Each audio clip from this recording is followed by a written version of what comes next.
Chapter 15, Buddhist Eschatology, Part 3, References to Maitreya, Beyond the Nikayas and Agamas, and an Introduction to Pure Land and Zen Buddhism. Written and produced by Thomas Tyseal, copyright Thomas Tyseal, unless otherwise noted.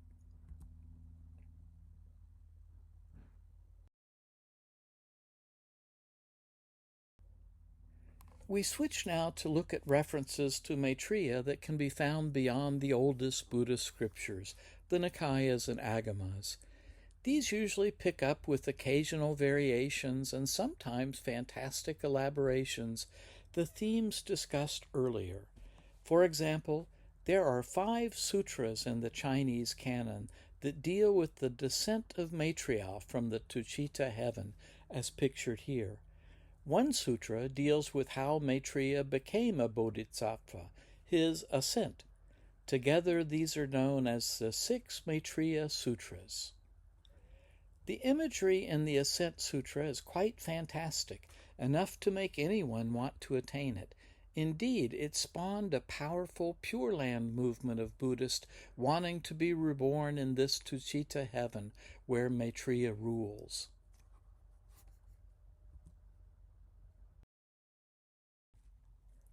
Beyond the non-agama ascent and descent sutras, there are numerous other non-agama sutras in the Chinese canon which reference Maitreya. Some of these can be found on the internet, including the Inquiry or Questions of Maitreya, the Chronicle of the Future, the Great Lion's Roar of Maitreya, the Stem Array, the Lotus Sutra, which is more formally known as Scripture of the White Lotus of the Marvelous Law, and the Prophecy of Maitreya. I'll briefly review the last 2, as they're very famous.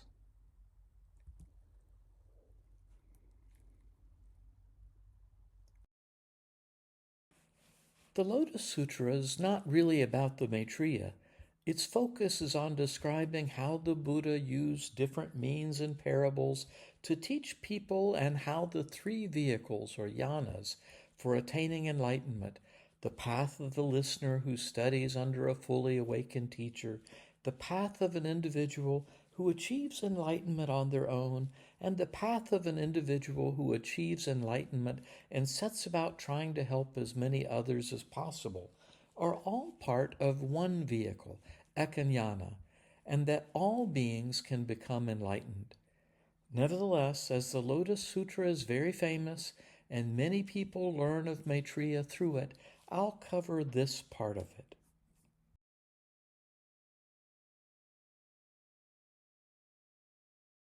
The Lotus Sutra begins with the Buddha surrounded by 12,000 monks and many others.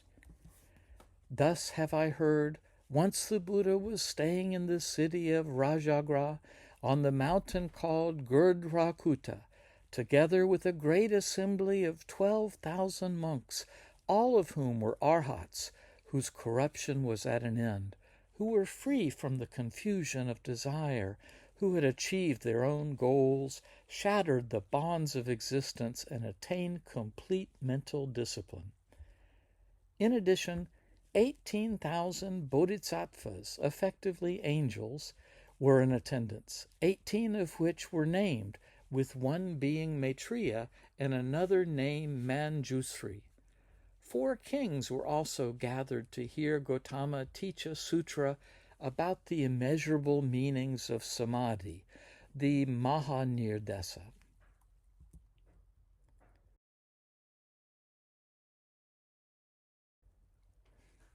After he had finished this teaching, the sutra says that Gotama entered a meditative state which produced a rain of flowers and shook the spiritual worlds. Gotama then emitted a ray of light from hair between his eyebrows, which illumined 18,000 worlds, revealing the births and deaths of all therein, as well as all their good and bad deeds. This light also revealed the Buddhas in these worlds, whose teachings could be heard. As you can tell, the Mahayana tradition is rich in fantastic metaphysical imagery. Having witnessed this, Maitreya, here a high-level bodhisattva, sought Manjusri, a fellow bodhisattva of senior rank, that is, both are mahasattvas. Maitreya wanted to see if Manjusri could explain what had just happened with Gotama.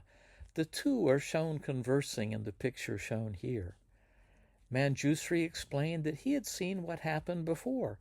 In the past, incalculable kalpas ago, he recalled, there was a Buddha named Light of the Sun and Moon, Kandra Surya Pradipa, whose surname was Giving Nourishment, Bharadvaja.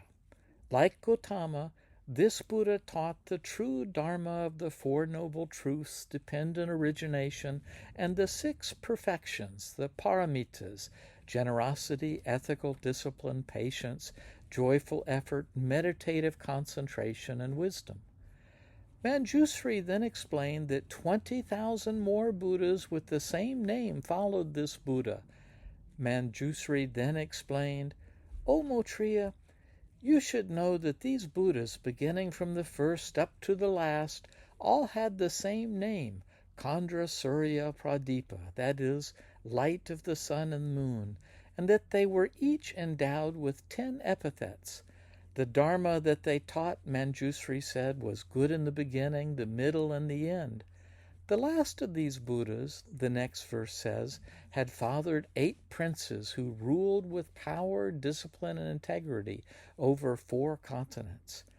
This last Buddha, named Light of the Sun and Moon, had also taught the Sutra of Immeasurable Meanings, as Gotama had just taught. And following this, just like Gotama, this Buddha of Light of Sun and Moon had reached Samadhi and had also caused flowers to rain and the earth to shake. After this, Manjusri said, the Buddha named Light of the Sun and Moon then revealed the white lotus of marvelous law, the Sadhar Ma Pundarika, that is, the Lotus Sutra. Thus Manjusri reasoned that Gotama would soon reveal the same.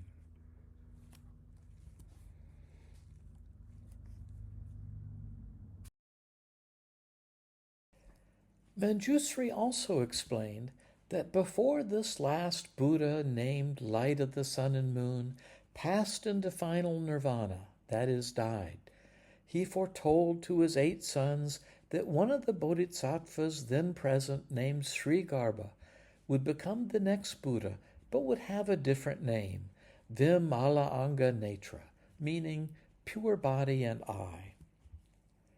Further, Manjusri recounted that one of the disciples of this last Light of the Sun and Moon Buddha, a bodhisattva named Wondrous Light, Varaprabha, taught the Lotus Sutra for 60 intermediate kalpas. Manjusri then recounted that one of Wondrous Light's students, who was initially lazy and attached to fame and fortune, and thus nicknamed Seeker of Fame, Yasas Kaman, overcame these deficiencies and would eventually become the Buddha Maitreya, bringing innumerable beings to the path of holiness. Manjusri then said that he thought that he was Wondrous Light, the disciple of the last Buddha, Light of the Sun and Moon, and that Maitreya was his student, Yasas Kama, in the story. I know this is hard to follow with its indecipherable timeline and multiple characters, the 8 sons of the last Buddha named Light of the Sun and Moon, who here are merely bystanders, the then present bodhisattva named Sri Garbha, who will become the next Buddha, and the also present bodhisattva Wondrous Light, who had a lazy fame-seeking student nicknamed Yasas Kama. And all this in the context of what appears to simply be a casual conversation between 2 bodhisattvas, Manjusri and Maitreya, in which Manjusri hazards a guess that he will become Wondrous Light and that Maitreya will become the student Yasas Kama, who eventually brings innumerable beings to the path of holiness. Because of this complexity and the fact that this conversation is not from Gotama, and thus we don't know if it's prophecy or just an interesting story, I hesitated to include it. It is, however, the first mention of Maitreya in the Lotus Sutra, and so I opted for inclusion. After chapter 1 in the Lotus Sutra, Maitreya is not mentioned until chapter 15, titled Bodhisattvas Emerging from the Earth.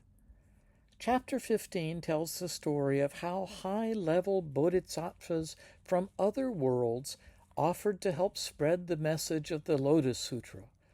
Gotama, however, declined their offer, saying that there was no need, as he can cause high-level bodhisattvas equal to the sands of 60,000 Ganges rivers to appear in this world to teach the sutra. As Gotama spoke, incalculable thousands of high-level bodhisattvas and their followers rose up from the earth. This, of course, parallels the teaching in other religions that the faithful dead, in Buddhist terms the bodhisattvas of the past, will rise from the earth when a promised one appears. Maitreya, knowing the minds of bodhisattvas, took advantage of this unprecedented phenomena to ask Gotama to explain what had happened. The Buddha then explained that he has taught all these bodhisattvas in the past after attaining Buddhahood. Maitreya, knowing that those assembled think that Gotama only attained enlightenment a short time ago, then asked if Buddha would explain how he could have taught so many in such a short time. Gotama was very pleased with Maitreya's request, as it set the stage for him to explain a very important concept. In the next chapter of the Lotus Sutra, called The Lifespan of Tathagata, Gotama told his audience, "The period of time since I became a Buddha would exceed this, the number of particles in the universe, by hundreds of thousands of myriads of kotis of nayutas, that is, millions of billions of incalculable kalpas, that is, eons. Since then I have constantly been residing in the saha, the mundane world, teaching the Dharma and inspiring sentient beings." As noted earlier, in a later age and further west, Jesus would similarly proclaim his pre-existence, explaining in John 8:48, "Before Abraham was, I am." Similarly, in both the Hebrew Bible, for example, Psalm 32:8, and in the New Testament, Matthew 28:18 through 20, we find the same Buddhist belief that God and his promised one is eternally present, guiding the sincere ones. Continuing, Gotama explained that his apparent death on earth was also an illusion, necessary because when humans think that their divine teacher is gone, the pain of separation causes them to reflect on and apply the teachings of salvation. In the New Testament, at John 11:25, we see parallels to the Buddha's teaching that God's chosen one's death is only apparent. There, Jesus saves not because he has died, but because he lives. Similarly, in the Quran 4:157, it explains that Jesus did not die, but it only appears so.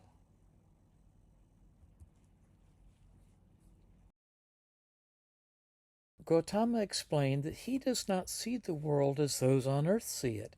To put it in biblical terms, as we know from Isaiah 55:8 through 9, the Buddha's thoughts and vision are not our thoughts and vision, and his ways are not our ways. In Gotama's time, life on earth was seen as divided into three realms of existence: a lower level dominated by those trapped by physical desires, a middle layer whose inhabitants were free from desires but not troubling mental conceptions, and those occupying a formless realm who had not yet achieved liberation. In each of these realms there is a continuous movement, suffering, and rebirth. Gotama explained that in his reality there is no birth and death, coming or going. There is also no existence or extinction in the world, truth or falsehood, sameness or difference. The Tathagata does not view the triple world as sentient beings in the triple world see it. Rather, it is an eternal realm outside of our space and time and its categories. In the next chapter of the Lotus Sutra, called Merit, the Buddha revealed to Maitreya the astonishing gifts that those who, even for a single moment, heard and accepted the truth that the Buddha's spiritual life is eternal and that his ability to save people in both this and the next world last for eons. The souls who accepted this, he said, will attain immeasurable merit, much more than even those who practice religiously the 5 perfections of generosity, good conduct, perseverance, effort, and meditation. The Buddha acknowledged that he left out the 6th perfection, wisdom. This may be because wisdom is secondary to belief in what the Buddha was then saying, which was beyond the wisdom of earthly experience. As to those who wholeheartedly accepted this Lotus Sutra teaching about the eternal nature of the Buddhas, the Buddha said that upon death they will see the Buddha who always dwells on Mount Gorankutta, that is, Vulture Peak, where the Buddha often taught near Rajgir, together with the great bodhisattvas and disciples teaching the Dharma to the assembly. This parallels Jesus telling his disciple that they will see him in the next world.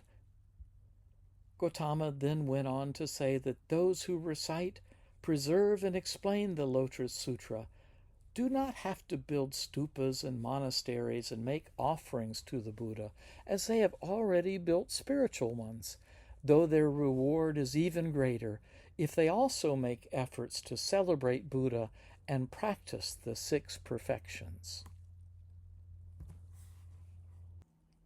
Finally, and what in most publications is the last chapter of the Lotus Sutra, we find the Bodhisattva known as universal worthy, the Samantabhadra, who, along with Gotama and the Bodhisattva Manjusri, form what is known in art as the Shakyamuni Triad.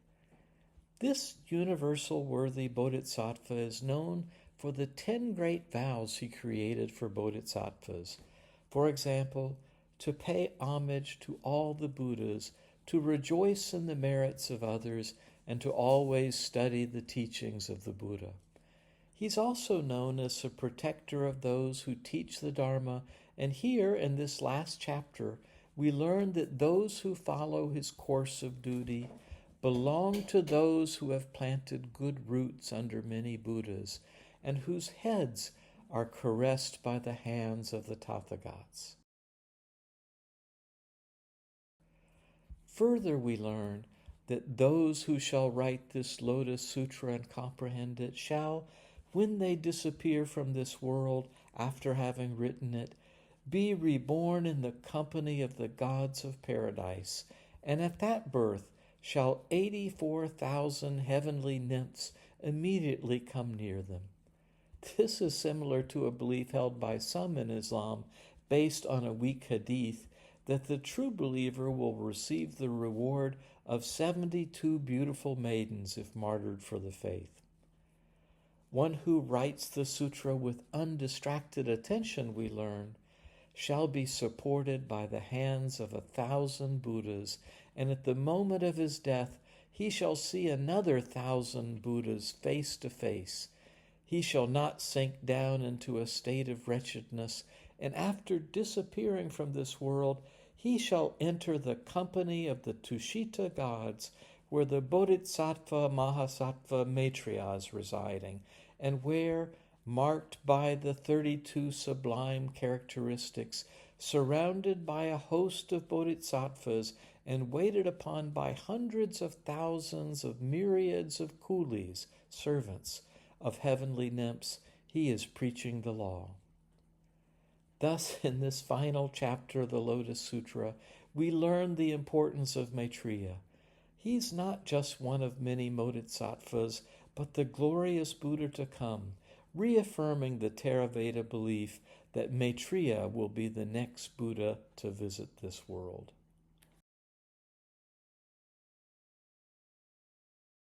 In addition to the Lotus Sutra, many Buddhists know of Maitreya through the Mahayana text, the Prophecy of Maitreya. This text is not scripture, but a story of the coming Maitreya, probably written around 300 of the Common Era. In this prophecy, we see again that Maitreya's father will be a high-born minister of state, and in what clearly shows that the seeds of a coming Maitreya planted by the historic Buddha have grown to miraculous proportions, Maitreya's birth is described as follows.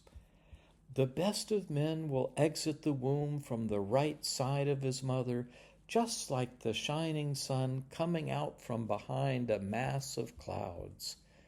He will be unsoiled by the crud of the womb, like a water lily is unsoiled by dirty water. The whole three realms will be filled with light. Then, very pleased, the thousand-eyed king of the gods, Sachi's husband, Indra, will take hold of that just-born Maitreya, the best of bipeds. And as soon as he is born, that boy will take 7 steps, and under each step a lotus will form.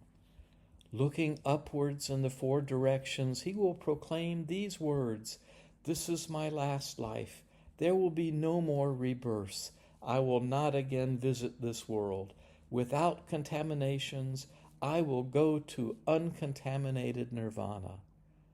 This, of course, is symbolic language, not to be taken literally.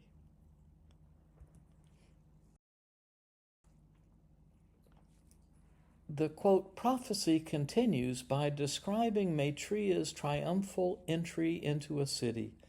The verses then say he will be accompanied by 84,000 followers and will achieve enlightenment under the Naga, dragon tree.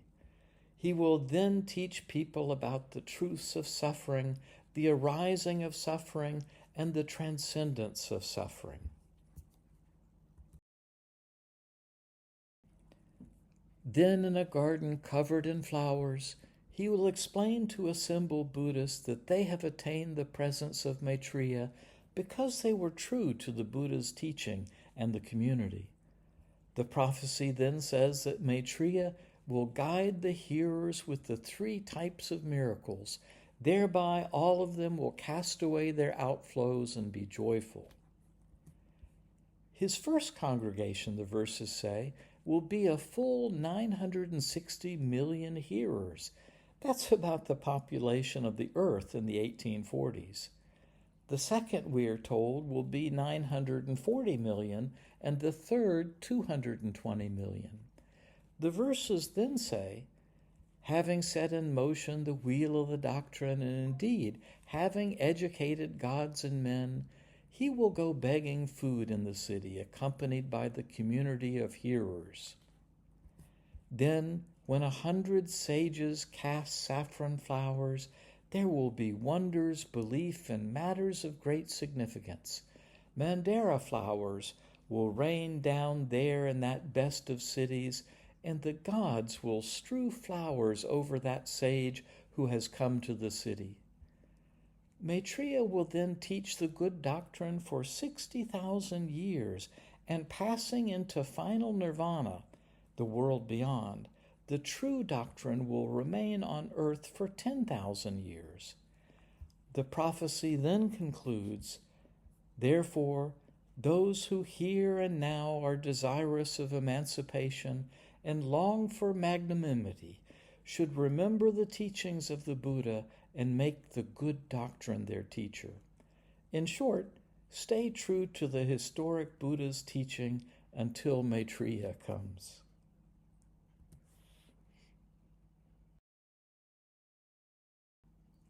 While I have not covered much in the way of Tibetan Buddhist text, as they generally follow and sometimes are the source of the Chinese canon, one Tibetan artist representation of what Maitreya will do should be mentioned. As explained in the Kalachakra Tantra, Tibetan Buddhists believe that the future Buddha will come from the Shambala Village. In Sanskrit, Shambala means one who brings together. As we've seen, Hindus also have this prophecy, as recorded in section 189 of the Markandeya Samasya Parva, in Book 3 of the Mahabharata.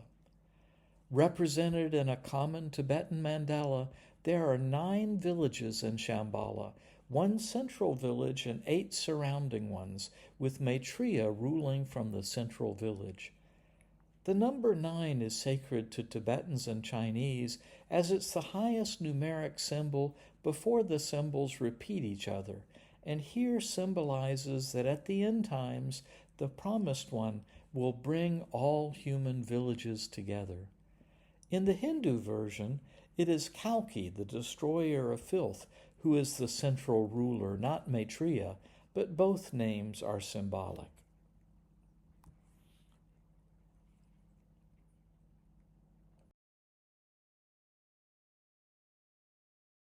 In the Surangama Sutra, the Buddha explained that after his death, 5 things will gradually disappear: those who attain nirvana, those who practice moral habits, those who follow the Dharma, symbols of religion, and holy relics. This, the verses say, will take 5,000 years, thus about 4,500 years from now. The length of these disappearances, however, appears flexible. In the Vinaya Pitaka of the Pali Canon, the Buddha told his disciple Ananda that the good law would have stood for 1,000 years, but due to social changes will not now last so long. The good law will now stand fast for only 500 years. After these 500 years, we assume, there will be continued slow deterioration. A verse from the Abhidharma Kosha, a compendium of the Abhidharma, written by one of the greatest Buddhist authorities in ancient India, Vasubandhu, indicates that each of the 1,000-year lengths making up the 5,000 years mentioned above will be shortened. He wrote, "The monks and stream attainers, that is followers, will be strong in their union with Dharma, the Buddha's teaching, for 500 years after the Blessed One Gotama's parinirvana, that is, death and final liberation to nirvana. In the second 500 years, they will be strong in meditation. In the third period of 500 years, they will be strong in erudition. In the fourth 500-year period, they will only be occupied with gift-giving. The final or fifth period of 500 years will see only fighting and reproving among the monks and followers. The pure Dharma will then become invisible. The sum of these periods is 2,500 years, and since the Buddha died sometime around 500 BCE, Maitreya's appearance may be due." Nestled among other sutras in the minor collection, the Khuddaka Nikaya of the Pali Canon, is the Buddha Padana.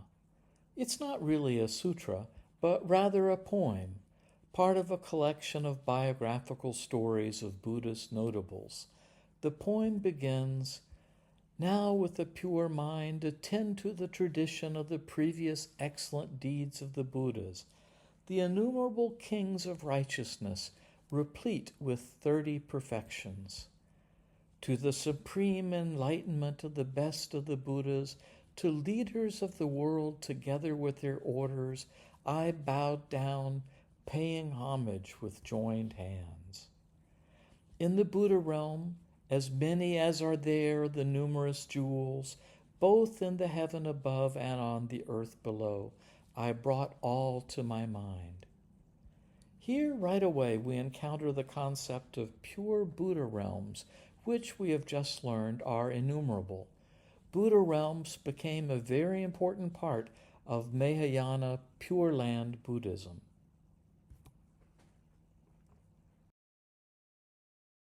The speaker, presumably Gotama, then goes on to describe that in his mind, there on a silvery ground, I built a palace, many-storied, jeweled, raised high to the sky. It was made, the verses say, of precious and beautiful materials. And there Gotama summoned in his mind all the Buddhas of the past, the leaders of the world, together with their orders and disciples, I created in their natural beauty and appearance. Entering by that entrance, all the Buddhas, together with their disciples, the circle of the elect, sat down on golden seats. The preeminent Buddhas that are now in the world, those of the past and present, I brought them all into the mansion. Gotama then explained, mindful they rose and sat down cross-legged. They gave themselves up to delight in meditation on the way of all the Buddhas. They discussed doctrine and their supernormal powers, and they enjoyed fantastic flowers and divine songs of the birds, as well as the sound of drums and lutes and all varieties of music. This sutta in the Pali Canon calls to mind the heavenly house of song we studied when we looked at the beliefs of the early Proto-Indo-Iranians. It also calls to mind Jesus telling his disciples in John 14:2 that in my Father's house there are many mansions. The message is clearly the unity of past and future Buddhas, agents of God, but the sutta is soon to lay the foundation for the concept of a Buddha field, created by the good works and vows of a Buddha upon which others can draw to attain salvation. Who wouldn't want to get into this pure land? The poem describes how. Gotama explained that whatever good deed done ought to be done or intended to be done by me, I did it well by body, speech, and mind in the abode of the 30. This abode of the 30 probably refers to the Trias Trimsa, the heavenly realm of 33 gods, which we noted was the second of the 6 heavens of desire in Buddhism. Gotama then explained that because of his thoughts and deeds, he has accumulated a great spiritual bank from which others can draw. The verses read, "The beings who are conscious or unconscious, let all share in the result of the meritorious deed done by me. To them whom the results of the meritorious deed done by me has been offered, it is thus made well known. And to those who do not know of it, the gods should go and report. It is by the Buddha's grace that we enter this heaven." The same is taught in other religions. For example, in Christianity, we read in Ephesians 2:8, "For by grace you have been saved through faith. And this is not your own doing. It is the gift of God, not a result of works, so that no one may boast." In Judaism and Islam as well, it is God who is the source of all grace. The Buddha then explained, "I have come to know only of the 2 existences, divine and human. No other destiny have I experienced. This is the fulfillment of my mental wish. I have been superior to the gods. I have become the Lord of men, endowed with beauty and appearance. I am incomparable in the world in respect of wisdom." He then explained that all he has to do is stretch out his hand and all things come to him. Next, returning to the concept of Buddha realms, he explained, "In this world, tenfold is the direction of which there is no end, and in that direction are the innumerable Buddha realms." Gotama then exclaimed, "In such world systems, let all persons see me, let all be joyful, and let all follow me. Let the drum of immortality be beaten with reverberating sweet sound. In the midst of it, let all persons hear my sweet voice. While the cloud of righteousness showers, let all be free from defilements. let the lowest of beings be at least the stream winners. Now here's the thing that leads us further into Mahayana thought. If Gotama could create in his mind a potent Buddha field with the power to save others, maybe others could too. The Mahayana Sutra, translated as Instruction of the Taintless Flame, called the Vimala Kirti Nirdesa, composed, it is believed, around the year 100 CE, tells the story of a householder, Vimala Kirti, who enjoyed the pleasures of life while striving to become a bodhisattva. It explains that you can enjoy life's pleasures and still develop spiritually if you are not attached to or corrupted by these pleasures. In this sutra, the Buddha also explained how a Buddha field is generated. The Buddha said, "Noble sons, a Buddha field of bodhisattvas is a field of living beings." Why so? A bodhisattva embraces a Buddha field to the same extent that he causes the development of living beings. He embraces a Buddha field to the same extent that living beings become disciplined. He embraces a Buddha field to the same extent that, through entrance into a Buddha field, living beings are introduced to the Buddha gnosis. He embraces a Buddha field to the same extent that, through entrance into that Buddha field, living beings increase their holy spiritual faculties. Why so? Noble son, a Buddha field of bodhisattvas springs from the aims of living beings. For example, Ratnakara, Buddha's disciple, should one wish to build in empty space, one might go ahead in spite of the fact that it's not possible to build or to adorn anything in empty space.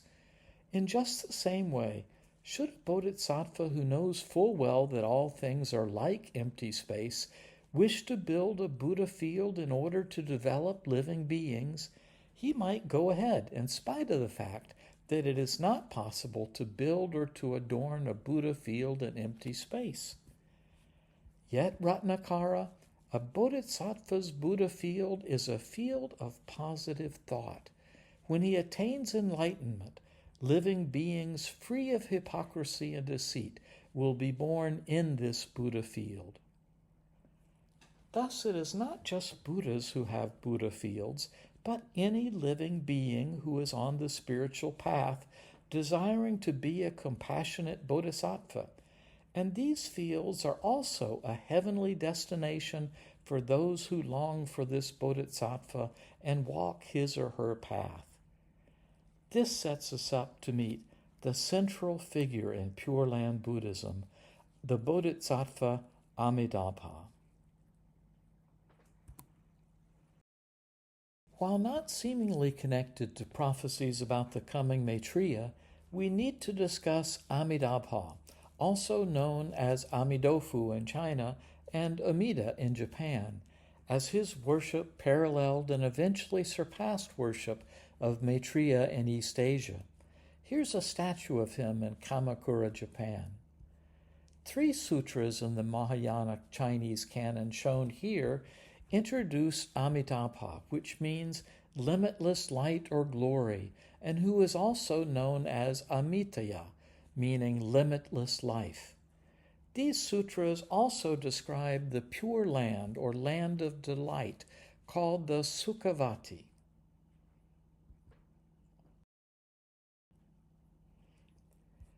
In the longer version of the Land of Delight, we learn that there was once a king of superior intelligence, courage, and wisdom who abandoned his earthly kingdom to become a monk named Storehouse of the Buddhist Doctrine, Dharmakara. Dharmakara's hope was to become a Buddha and develop a perfect Buddha field, offering salvation to all humanity. Under the tutelage of a Buddha called Lord of the World, Lokesvara Raja, Dharmakara meditated for 5 eons, perhaps 5 religious dispensations, on how to construct a perfect Buddha field. During this time, he constructed 48 vows, and following these, he accumulated a vast storehouse of spiritual wealth, enabling him to construct a Buddha field of ultimate bliss from which others could draw. His master then assured him that he would become the Buddha Amitabha, and that his Buddha field would combine the best of all Buddha fields.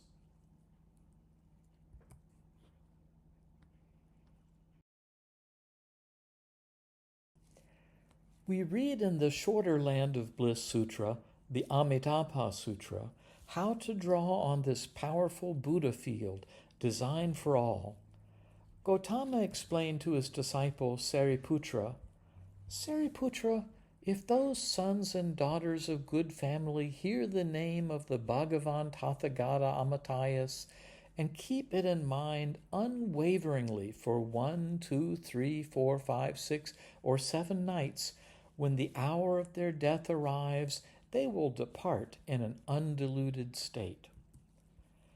After they have passed away, the Tathagata Amitabha will stand before them entirely surrounded by a Sravaka, a Hinayana practitioner assembly, and honored by a congregation of bodhisattvas. These sons and daughters of good family will be born in the Sugavati world, the land of bliss, the Buddha realm of the Bhagavan Tathagata Amitabha. Therefore, Sariputra, having seen its real point, sons and daughters of good family, I declare, ought to respectfully make prayers to reach that Buddha realm. Then further on, Gotama explained, Sariputra, of all those sentient beings who aspire, who have made, are making, or will make aspirations to the Sukhavati world, the Pure Land or Land of Bliss, the Buddha realm of the Bhagavan Tathagata Amitabha, none has turned away, is turning away, or will ever turn away from this pursuit of unsurpassable, complete, perfect enlightenment. You obtain Amitabha's grace by keeping him constantly in mind and doing good works. Echoing this, in the Pratyutpana Samadhi Sutra, we read that Amitabha says, if you wish to come and be born in my realm, you must always call me to mind again and again. You must always keep this thought in mind without letting up, and thus you will succeed in coming to be born in my realm.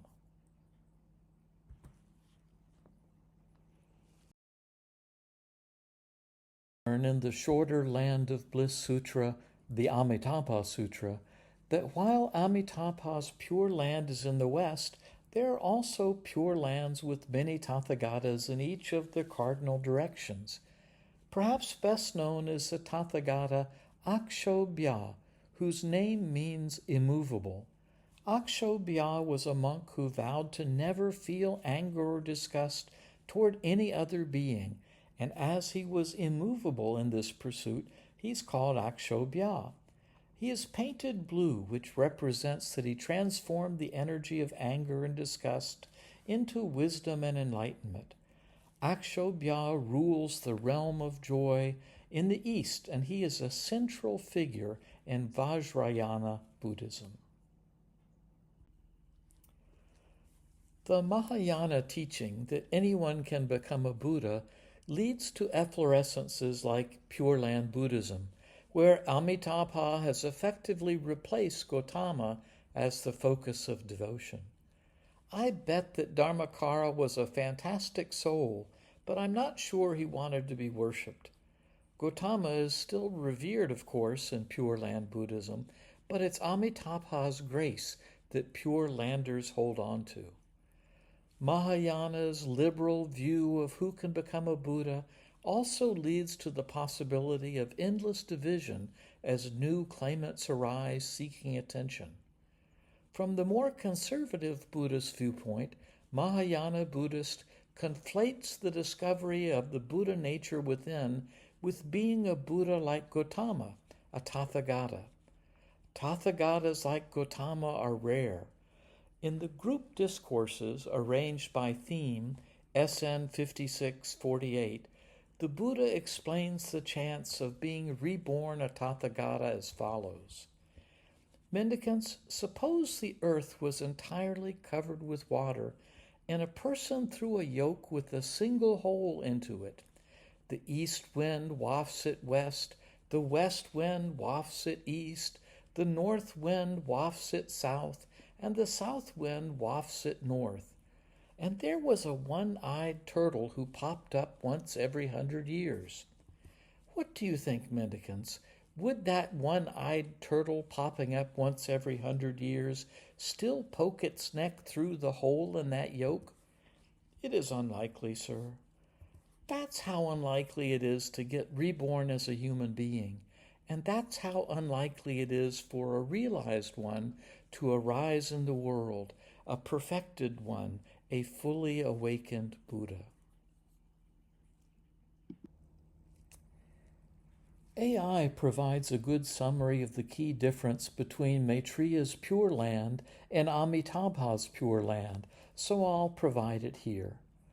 While Amitabha's Pure Land is considered a realm of ultimate bliss, accessible after death, Maitreya's Pure Land is a future earthly paradise where Maitreya will become a Buddha and guide beings towards enlightenment once he attains Buddhahood, essentially representing a more, quote, worldly concept of a Pure Land, while Amitabha's Pure Land being seen as a transcendent realm beyond the cycle of rebirth, while Maitreya's is a future state on earth where beings can progress towards enlightenment under his guidance. An alternative explanation is that the Pure Land of Amitabha is for those who worship Amitabha and embrace his teaching of universal salvation while they await the arrival of the Pure Land of Maitreya.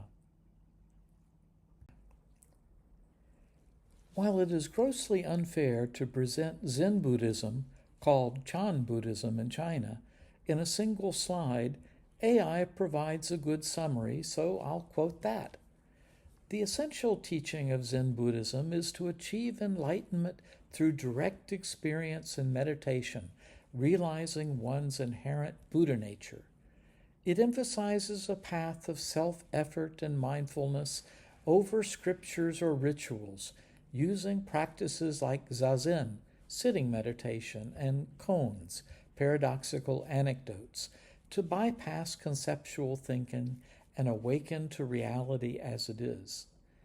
Key tenets include understanding that a fixed self is an illusion and that a state of awakened wisdom and compassion is accessible within each individual.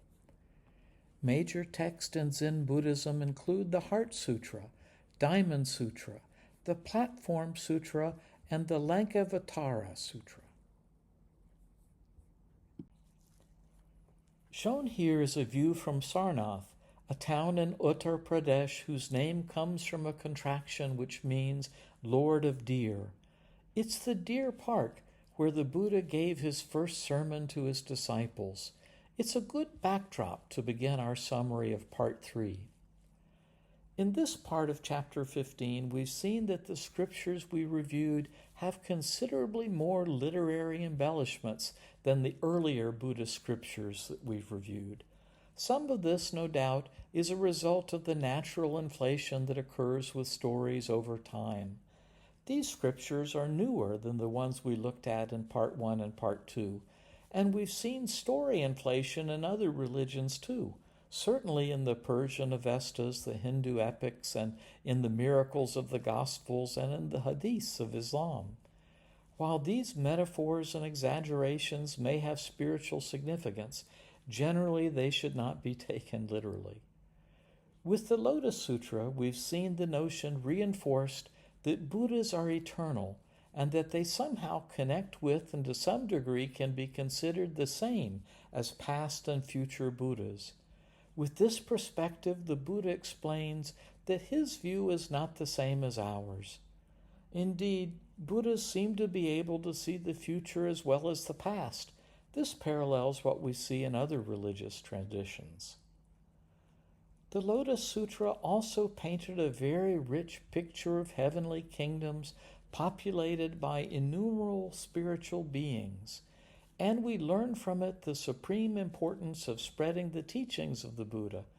Indeed, our place in heaven depends upon teaching this sutra, and if we arise to teach it, we are told that heavenly beings will assist us. Once again, this view is common among religions.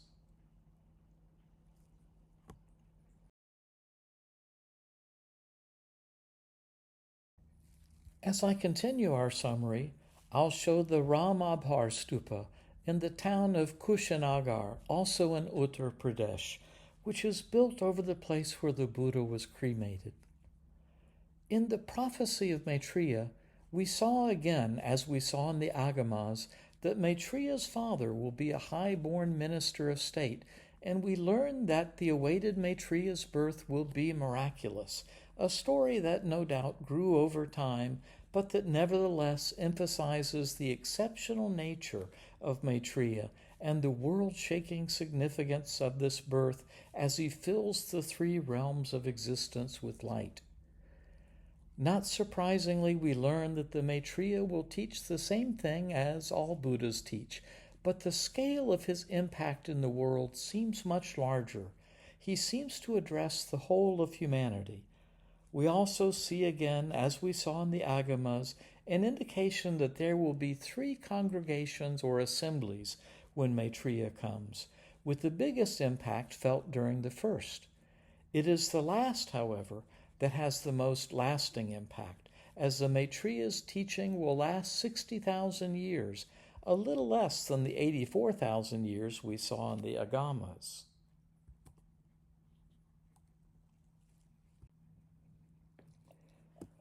While I continue my summary of Part 3, I'll show here another famous Buddhist site, the Great Awakening or Mahabodhi Temple in Bihar. It contains a tree believed to be a descendant of the Bodhi tree under which the Buddha gained enlightenment. In this last part of Chapter 15, we saw a belief in the Tibetan tradition borrowed from Hindus that Maitreya will come from the Shambala Village.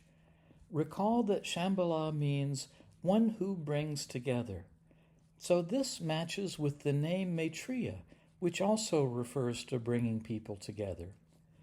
Recall that Shambhala consists of 9 villages. In the common mandala, it is represented as one central village surrounded by 8 other villages. The number 9 is sacred among both Chinese and Tibetans, and the orientation of the mandala emphasizes again the future coming together of the diverse tribes on earth. All these signs provide a hint of what the message of the Promised One must be. We also saw that we could find the seeds for Pure Land Buddhism in the Buddha Padana of the Khandaka Nikaya, which also told us that Buddhas are the real leaders of the world and that we should pay homage to all of them. And we saw that there is reason for us to believe that we may be in the times when Maitreya is expected. We also briefly discussed Pure Land and Zen Buddhism. All in all, we've covered quite a lot of ground in our 3-part review of Buddhist scripture about the awaited Maitreya. As to the fulfillment of prophecy, as students of religion, we should look at all religions after the Buddha to see how they match up with Buddhist prophecies. But in this concluding part of our chapter on Buddhist expectations of the Promised One, we see again reasons to check out the Baha'i faith, as its founder was the son of a governor and minister of state, as the Buddha foretold. Its call is to bring all religions and nations together, as the Buddha envisioned, and it considers the number 9 sacred. All Baha'i temples have 9 sides, indicating, as like the Shambhala village, that people can come into it from any direction.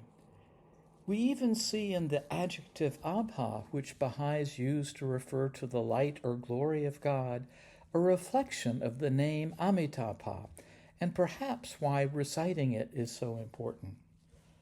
Of course, it's hard to know the meaning of prophecy, and even if it means anything at all. So for now, let's return to our progressive review of history and wander over to China to examine the rather sublime unfoldment of Taoism from about 600 to 400 BCE. We'll look at Lao Tzu and some of the other great Taoist philosophers. I think you'll be inspired.